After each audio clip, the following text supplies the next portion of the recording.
Eu sou a Mari e esse é o Arquiteto.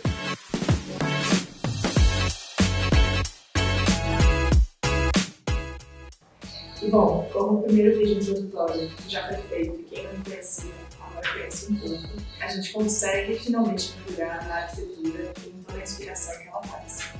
E como primeiro objeto de estudo, eu queria trazer a arquitetura nórdica, mais especificamente a arquitetura finlandesa. Mas antes de tudo, eu acredito sempre que para falar de qualquer tema a gente tem que contextualizar, a gente tem que criar esse cenário de trás para entender melhor a informação que a gente vai passar para que ela seja mais completa. E para começar, acho que vale lançar alguns dados básicos da Finlândia. Então, população mais ou menos um pouco mais de 5 milhões de pessoas, o tamanho mais ou menos do nosso estado de Goiás, ou seja, pequeno e pouco povoado. Tem algumas fronteiras com países bem diferentes entre si, como Noruega e Rússia, que isso já diz pra gente um pouco que essa arquitetura vai ter influências bem postas. Tem 2 línguas nacionais, oficiais, digamos assim, né? O finlandês e o sueco, porque a Finlândia, boa parte de sua existência, ela foi parte da Suécia. E lá para 1908, quando teve uma guerra entre a Suécia e a Rússia, esse território passou a ser dividido do Império Russo. Então, andando por algumas cidades finlandesas, principalmente Helsinki, você consegue notar algumas construções que você fala, nossa, isso não é nórdico, isso é muito mais rebuscado, com detalhes dourados, com itens que a gente sabe que, em geral, o nórdico ele não utiliza. É um povo muito mais reservado, de um país que é pouco povoado, com muita natureza, então você consegue associar isso um pouco dessa diferença. E aí, indo um pouquinho mais a fundo, a gente vê que a topografia deles é predominantemente plana, quase 75% do território é coberto de floresta boreal. E como o finlandês em geral ele tem muita satisfação com o país dele, ele gosta de usar o que ele tem de abundância, a gente encontra essa quantidade de madeira que eles têm de abundância é o material predominante da arquitetura e da decoração. Assim como a pedra de granito, que para eles é um símbolo nacional, que eles usam com maior orgulho, e com tantos outros itens que a gente observa até na culinária. Eles são muito simplificados, muito diretos e fazem questão de representar isso para que os outros possam conhecer. E dentro dessa topografia, além desses campos planos, dessa quantidade de florestas, que já indicam também uma forte indústria madeireira que isso vai desenvolver, a gente consegue observar uma série de lagos, de sinuosidades, de pequenas ilhas que também são representadas na arquitetura. Por mais que o finlandês ele tenha muita arquitetura em linhas retas, ele apresenta uma grande mistura de linhas curvas que a gente não vê, às vezes, em muitos países isso acontecer. Mas lá a gente consegue observar, por exemplo, como na própria biblioteca de Helsinki. Ela representa para eles, como símbolo nacional, eles se inspiram no navio quebra-gelo. Então, por isso ele tem aquela ondulação toda por fora e para variar ele é revestido de madeira para exaltar um outro símbolo que eles têm. E com isso, vale abrir um parênteses quando a gente fala de satisfação, a Finlândia é conhecida como o país mais feliz do mundo, ou um dos países mais felizes do mundo, depende do ano que a ONU lança a sua pesquisa. E ao contrário do que a gente entende de felicidade de ser algo eufórico, um momento, para eles, a felicidade ela é uma satisfação com o que você tem, com o que o seu país fornece. E isso é baseado através da generosidade entre as pessoas, através do PIB, que vai ser, lógico, um dos instrumentos de estudo, da estabilidade, da segurança, de como eles se sentem livres no seu país para se expressar e como eles se sentem seguros também lá dentro, e da percepção mínima de corrupção, que aí eles até chegam a frisar. O finlandês ele se sente extremamente livre para ter os seus posicionamentos e ele baseia essa liberdade, essa satisfação principalmente na generosidade entre as pessoas e na corrupção mínima que eles têm, que leva a uma segunda observação que eles fazem, que um dos coautores, só por curiosidade, chegou a mencionar que realmente a felicidade de um país ela se baseia muito na generosidade e na ausência de corrupção. Bom, mas ok, e a arquitetura no meio disso tudo? A gente já falou mais ou menos como é a satisfação dessas pessoas, o que elas entendem por ser algo positivo, que é um país menos povoado, com muita abundância de natureza, de espaços livres. A gente já comentou que foi um país que pertenceu a 2 domínios com estilos e populações muito diferentes. E, apesar desses estilos muito diferentes, o finlandês ele acabou ficando mais fiel realmente ao nórdico, ao sueco, sendo mais reservado, mantendo a sua casa como um foco do seu convívio social, tendo a natureza como seus objetos de decoração, pegando o que ele encontra no jardim, uma pedra, um pedaço de galho, e colocando isso na decoração. Isso é muito comum lá.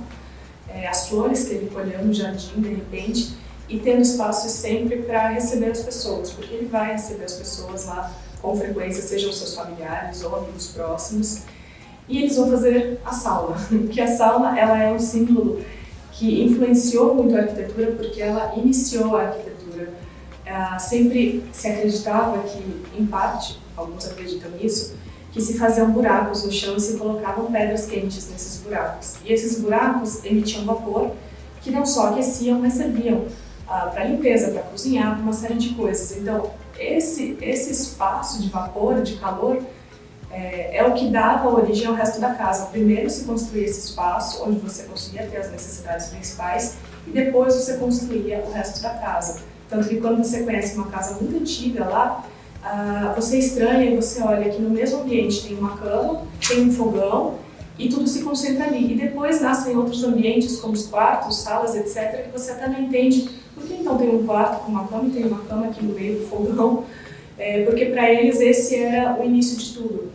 E a sauna tem uma peculiaridade lá muito grande, existe mais de 3 milhões de saunas na Finlândia.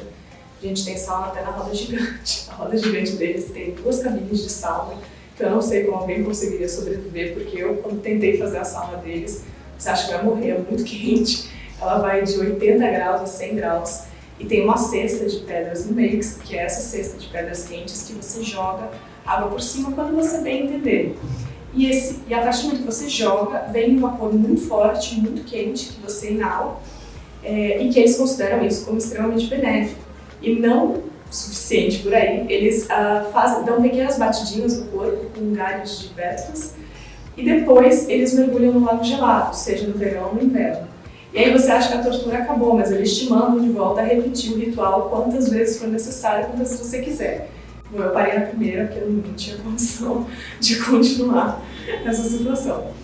E aí, a partir disso, saíram grandes nomes da arquitetura finlandesa, e um deles, que eu acredito que é o mais conhecido por todos, é o Alvar Aalto, que além de ter sido um super arquiteto, ele também fundou uma marca de mobiliário e objetos de design, que até hoje essa marca, por mais que ele já não seja mais vivo, ela ainda comercializa em grande quantidade, e os finlandeses adoram, têm o maior orgulho de todos os objetos que são vendidos lá. E além dele ter sido um arquiteto muito famoso, ele pertenceu a uma fase do que a gente chama de modernismo, né? Ele nasceu lá em 1898, mas foi conhecido por um modernismo mais orgânico, que é um pouco mais diferente do que a gente está acostumado a ouvir falar. E por que eu quis falar dele? Porque além de ele ser tão famoso, todo mundo conheceu, ele tem um conceito um pouco mais próximo do nosso trabalho aqui. Ele acreditava que a arquitetura ela era uma obra de arte, que ela deveria ser uma obra de arte completa. Para ele não existia você fazer o projeto de uma construção e não se preocupar com a parte de interiores. Ou você fazer interiores, não se preocupar com a construção, ou não se preocupar com o mobiliário. Ele fazia o projeto completo. E isso é o que a gente acredita que funciona mais, porque você conecta todo o conceito e o bem-estar da pessoa e consegue estudar mais a fundo para que situação você está desenhando aquele projeto, aquele empreendimento, aquele apartamento, enfim. E aí então ele passou desde um classicismo nórdico lá atrás, foi para um modernismo super meramente funcional, até chegar nesse modernismo mais orgânico, mais completo, com sinuosidades, com cores, com mais ornamentos, se a gente pode dizer assim. E aí, eu acho que para a gente conseguir ilustrar e fechar como um dos melhores exemplos de arquitetura nórdica, a gente pode usar o sanatório que ele fez para a tuberculose. Na época, se acreditava que a tuberculose seria curada ou teria um tratamento mais fácil se o paciente tivesse afastado, no ar puro, no meio da natureza. Então eles criaram esse edifício. Alguns pacientes chegavam a ficar internados até 3 anos, então ele teve um cuidado enorme de como essa pessoa vai aguentar ficar 3 anos lá e o que poderia auxiliar nesse tratamento.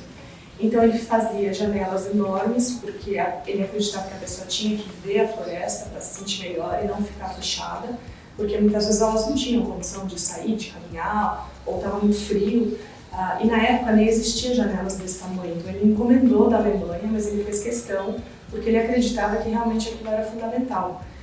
Outro item que ele mexeu muito foi a questão da altura dos degraus. A gente costuma ter uma altura padrão de degrau, mas ele fez questão que o padrão lá não fosse obedecido, fosse feito um degrau bem mais baixo, para que o paciente que já tem problemas respiratórios conseguisse ter uma facilidade de se movimentar.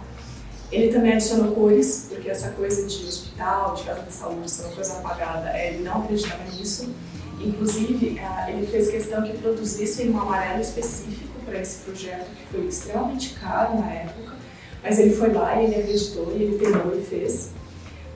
E fez detalhes como cantos arredondados para não acumular pó, criou um mezanino em cima da parte de lazer e social de refeitório, porque ele achava que aquilo era a melhor maneira de entrar luz e iluminar o espaço. E isso era tão inovador na época. Hoje em dia a gente, o mezanino é básico, mas era tão inovador na época que as pessoas tinham medo de comer debaixo do mezanino, porque elas achavam que aquilo podia cair. Imagina, elas nunca tinham visto um espaço daquele jeito. E aí, não contente só com isso, não suficiente com isso, ele criou uma varanda enorme no topo do prédio, que era para colocar as pessoas lá durante algumas horas do dia, então elas ficavam deitadas nas suas macas, nas suas cadeiras, fazendo exercícios respiratórios, inalando o ar que vinha da floresta. E eles plantavam principalmente as árvores mais jovens, sempre próximo ao prédio, porque eles acreditavam que pela árvore ser jovem, ela estava liberando mais oxigênio, ela estava purificando mais o ar do que uma árvore mais antiga. E aí ele foi pensando nesses detalhes até o ponto em que ele criou uma das cadeiras dele, que é comercializada até hoje, é a cadeira que ele criou para essa construção, porque ela tem uma angulação diferente nas costas, que era para abrir mais a respiração, para abrir mais o peitoral e a pessoa poder inalar mais. Ele chegou a criar até as pias, de acordo com a ergonomia que ele acreditava. Mas esse projeto seria assim, a conclusão perfeita da gente ver como a arquitetura nórdica, a natureza, que hoje em dia a gente tem estudos que comprovam realmente que a natureza, a sua vista, você fazer exercícios, etc., isso traz bem-estar. Então, como isso já estava presente lá atrás, através do que ele estudava, e como um projeto completo, e essas informações externas de cultura, de história, que não são a arquitetura pura, mas que criam a arquitetura, elas são essenciais e são a base para as nossas inspirações.